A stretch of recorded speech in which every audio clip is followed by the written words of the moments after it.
England, 1971. A quiet village wrapped in fog, cobblestone streets, cold winds, and the sound of something darker beneath the surface. When Straw Dogs was released, audiences didn't just watch it, they endured it. Sam Peckinpah's psychological thriller became one of the most banned, debated, and dissected films in cinema history.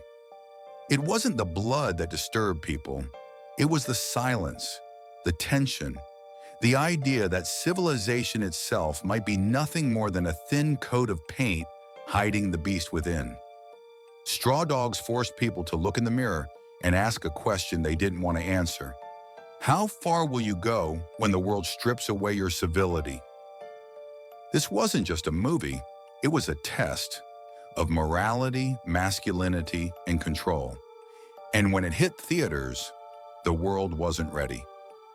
Dustin Hoffman delivers one of his most complex performances, fragile, repressed, yet quietly boiling. His David Sumner is not a hero in any traditional sense. He's a man trapped between reason and rage. Susan George's portrayal of Amy is haunting and heartbreaking. She becomes both symbol and casualty of the power struggles around her. Sensual, defiant, but ultimately crushed under the weight of male dominance and fear. The supporting cast, led by Peter Vaughan, T.P. McKenna, and Del Henney, embody the hostility of the countryside with chilling realism. They don't feel like movie villains. They feel like men you might actually meet. Ordinary, familiar, and that's what makes them terrifying. Sam Peckinpah, known as the Bloody Sam of Hollywood, directs with precision and rage. Every frame feels claustrophobic, every silence loaded with violence. After securing a research grant to study stellar structures, American applied mathematician David Sumner moves with his wife Amy to a house near her home village of Wakeley on the Cornish moorland. Amy's ex-boyfriend Charlie Venner, along with his friends Norman Scott, Chris Causey, and Phil Ridaway, immediately resent the fact that an apparently meek outsider has married one of their own. Scott, a former convict, confides in Causey his envy of Venner's past relationship with Amy. David meets Venner's uncle, Tom Hedden, a violent drunkard whose teenage daughter Janice flirts with Henry Niles, a mentally deficient man despised by the entire town. The Sumners have taken an isolated farmhouse, Trencher's Farm, that once belonged to Amy's father. They hire Scott and Causey to re-roof its garage, and when impatient with lack of progress, add Venner and his cousin Bobby to the workforce.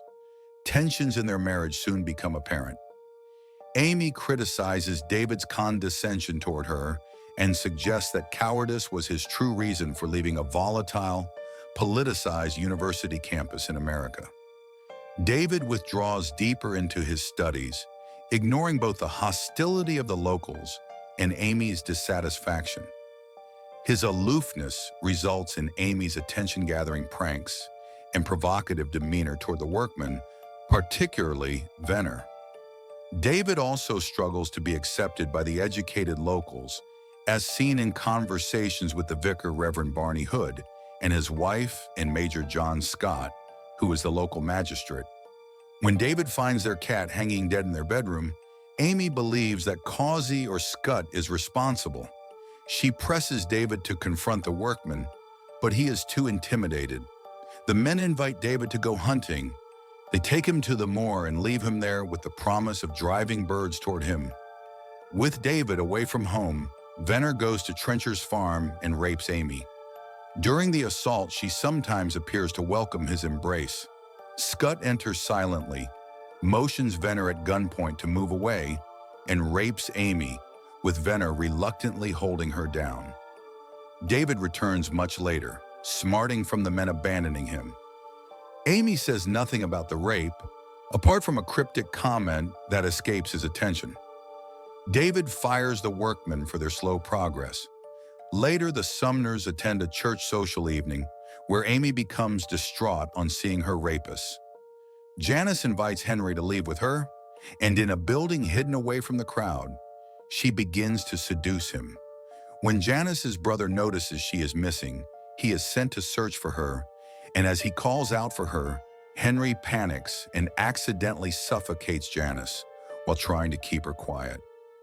The Sumners leave the social early, driving through thick fog, and accidentally hit Henry as he is escaping the scene. They take the injured Henry to their home and phone the pub to report the accident. The locals, who, in the meantime, have learned that Janice was last seen with Henry, are thereby alerted to his whereabouts. Soon, Hedden, Scott, Venner, Causey, and Ridaway are drunkenly pounding on the Sumners' door. Deducing their intention to lynch Henry, David refuses to let them take him. Despite Amy's pleas, the standoff seems to unlock a territorial instinct in David. "I will not allow violence against this house." Magistrate Scott arrives to defuse the situation, but is accidentally shot dead by Hedden during a struggle. Realizing the danger to him and witnessing this killing, David improvises various traps and weapons to fend off the attackers. He inadvertently forces Hedden to shoot himself in the foot, knocks Ridaway unconscious, and then bludgeons Causey to death with a poker. Venner holds him at gunpoint, but Amy's screams alert both men when Scott assaults her again. Scott suggests Venner join him in another rape, but Venner shoots him dead. David disarms Venner and, in the ensuing fight, snaps his neck with a man-trap. Reviewing the resulting carnage and surprised by his own violence, David mutters to himself, "Jesus, I got 'em all." A recovering Ridaway brutally attacks him, but is shot by Amy. David gets into his car to drive Henry back to the village. Henry says he does not know his way home. David says he does not either. When Straw Dogs premiered in 1971, it detonated like a bomb. The film's most controversial moment, a sexual assault scene involving Amy, became one of the most debated sequences in film history. Its complexity, depicting mixed emotions and blurred consent, outraged both feminists and censors. Critics accused the film of glorifying rape, while others argued it exposed the terrifying reality of sexual violence and the fragility of masculinity. In the UK, Straw Dogs was banned for over 17 years, unavailable on video from 1984 until 2002. The British Board of Film Classification refused to certify it, citing its sexualized violence. In the US, theaters pulled it after protests. Television networks refused to air it. Some critics called it obscene, others called it genius. But Peckinpah's intention was never to eroticize violence. It was to confront it, to strip away Hollywood's filters and show the animal hiding under the skin of modern man.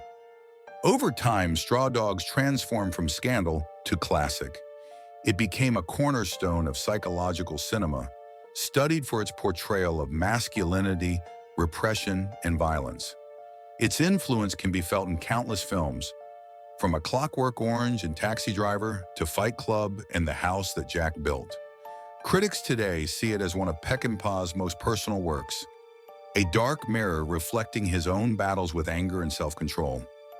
Susan George later said she was emotionally scarred by making it, while Hoffman defended it as one of the most powerful explorations of human psychology ever filmed. And that's exactly what it is. Not a movie about good or evil, but about what happens when all the masks fall off. Straw Dogs forces us to face an uncomfortable truth. Civilization is fragile. We like to believe we're above violence, that education, culture, and civility protect us from savagery. But when pushed hard enough, the beast within emerges. David Sumner doesn't become a hero. He becomes proof that inside every human being lies a breaking point, a line that, once crossed, changes everything.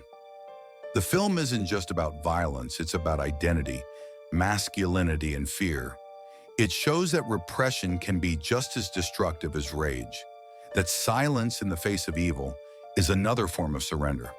And by the end, as the quiet village burns and David drives into the night, We're left wondering, did he win or did he lose everything that made him human? 50 years later, Straw Dogs remains one of cinema's most powerful provocations. It's a film that doesn't comfort, it confronts. It doesn't tell us what to think, it forces us to feel. Banned, protested, condemned, and yet unforgettable. Because sometimes the most dangerous films aren't the ones that shock us. They're the ones that show us who we really are.